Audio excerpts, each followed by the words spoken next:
در پی ماجرای فتنه امام مقوایی، مسئولان دانشگاه امیرکبیر هفته گذشته کیک بزرگی منقش به تصویر امام پختند و میان دانشجویان این دانشگاه توزیع کردند.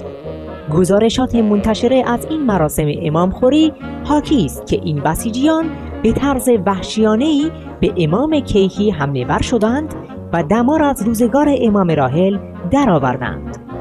دفتر مقام معظم ولایت از تکه تکه شدن امام ابراز نارضایتی نمود.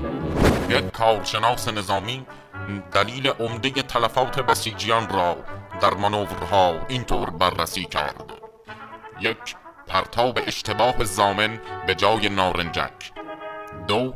سوراخ کردن ماسک شیمیایی برای ورود بهتر هوا. 3.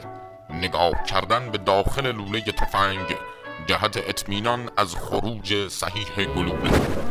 و اما یک خبر علمی: متخصصان چینی موفق به ساخت گونه‌ای از بسیجی شده اند که بدون کیک و با نصف ساندویچ میتواند 3 روز متوالی دست به راهپیمایی پرشور و مردمی بزند.